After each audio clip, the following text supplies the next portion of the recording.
The Earl and Countess of Wessex are currently in the Caribbean as part of their royal tour to celebrate the Queen's 70-year reign. The couple, like other royals who have visited the Caribbean, have faced protests during their trip. Speaking on GB News, royal reporter Cameron Walker discussed the latest royal tour and the 15-people protest that has been dismantled. Mr. Walker said, "I think, when you put this into some context, because these protests were 15 people at the protest in St. Vincent. The population of the country is over 111,000. So it was a very small number, in attendance." He added, "The Earl and Countess of Wessex are not the first people to face protests when they go to the Caribbean.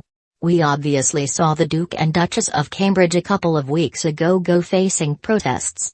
But Prince Harry even, in 2016, when he did his Caribbean tour, faced protests, and Charles has as well." He added, "I think, what's perhaps maybe emphasized the media coverage of these protests is the rise of republicanism. Barbados became a republic and got rid, essentially, of Her Majesty the Queen as their head of state back in November. Perhaps the rise of the Black Lives Matter movement, as well in recent years, it's come to the forefront." The couple were met with banners of protest on their visit to St. Vincent and the Grenadines.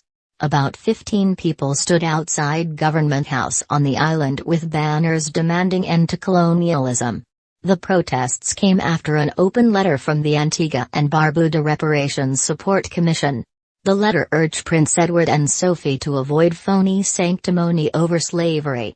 In March, Prince William and Kate embarked on an 8-day Caribbean tour, as part of their celebrations for the Queen's Platinum Jubilee. When they arrived in Jamaica, they were met by widespread protests from locals. Royal Rift poll: should William work to resolve the feud with Harry? Poll: Harry not attending Jubilee would be greatest gift to give Queen. Insight: Prince Harry and Meghan Markle's U.S. neighbors bristling. Claim: reveal. Many protesters demanded that the British monarchy atones for its acts of slavery in the island nation with reparations. The Queen is not only head of state in the UK and Jamaica but also in 15 other countries, including Australia, Canada, and New Zealand.